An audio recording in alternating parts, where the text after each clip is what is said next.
নিয়ে বের হয়ে যায় আকিলপুর সি বিচের উদ্দেশ্যে।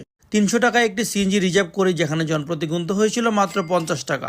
এই বিচের পানি তেমন পরিষ্কার না, তবে একদিকে ঝাউ গাছ আর প্রচুর ঢেউ থাকার কারণে আমরা কিছুটা কক্সবাজারের ফিল পাচ্ছিলাম এবং সুন্দর একটি মুহূর্ত কাটিয়েছিলাম।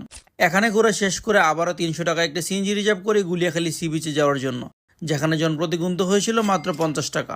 সেখানে গিয়ে আমরা দুপুরে খাবার খাওয়ার জন্য একটা হোটেলে ঢুকে যাই।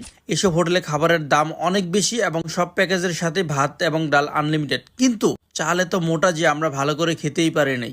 তারপর হোটেলে ব্যাগপত্র রেখে হাঁটা শুরু করলাম গুলিয়াখালী সি বিচের উদ্দেশ্যে। প্রায় 5 মিনিট হাঁটার পর আমরা পৌঁছে যাই গুলিয়াখালী সি বিচে। এটি সম্পূর্ণ ডিফারেন্ট একটি বিচ। পুরো পৃথিবী খুঁজেও আপনি এমন একটা বিচ পাবেন না যেখানে সবুজ ঘাস আর গাছগাছালিতে ভরপুর। পানি ঘোলাটে থাকার পরেও সবাই খুব আনন্দের সাথে গোসল দিচ্ছে।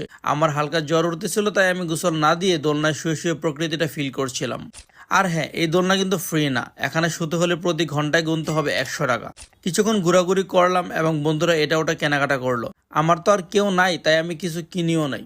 তারপর হাঁটতে হাঁটতে চলে গেলাম হোটেলে এবং ড্রেস আপ চেঞ্জ করে ব্যাগপত্র নিয়ে রওনা হলাম স্টেশনের উদ্দেশ্যে।